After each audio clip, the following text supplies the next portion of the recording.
Pinag-iisipan ko pa kanina na tatanong mo eh. Alam nyo, bago pa magsimula yung national election, we already started doing some projects or activities which will lead to that. Unang-una is yung aming Timpuyog. Yung aming Timpuyog program wherein unang-una kinakausap namin yung bawat grupo. And then afterwards pinaghaharap namin sila. And then mayroon kaming covenant signing. Sabi nga niya kanina, may dalawang police station na lang na hindi pa nagkaroon ng covenant signing just because hindi lang magtama kasi yung schedules nila, but then we're now going to that, and before 28 before 28 matatapos namin lahat. But even after 28 itutuloy-tuloy namin yon. Why?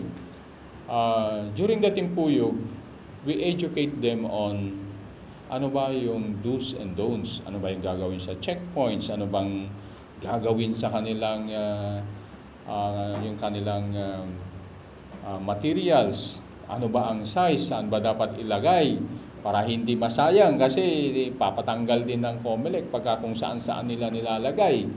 So yun yung ating pinag-uusapan doon. And then kung meron pa rin hindi malinaw, yun ngayon yung ini-explain namin with, of course, our COMELEC, our municipal COMELEC, and our provincial COMELEC officer, and our legal team dito sa ating headquarters. And maraming salamat po kasi binigyan tayo ng another lawyer dito sa INPPO.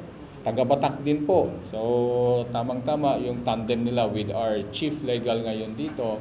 At sila po ang kasakasama ko sa pagpunta sa mga Timpuyog para lahat ng mga legal matters pertaining to elections ay masagot po natin at ma-explain po natin sa kanila. Even those mga requirements ng regional headquarters on their applications for gun ban exemptions and for the request for security. Okay? So, ganun po ang ginagawa natin ngayon. And lahat naman po ng so far naman nakita namin na ang Ilocos Norte po ay nasa green level lang siya. Ibig sabihin, wala po tayong intense political rivalry, no? So, makikita natin na napaka-peaceful talaga ng Ilocos Norte. Sa buong Region 1, tayo po yung walang IPR na naitala. And let's keep praying na sana po ay ganun yung ating situation all throughout yung ating political season dito po sa Ilocos Norte. And of course, sana po sa buong bansa natin.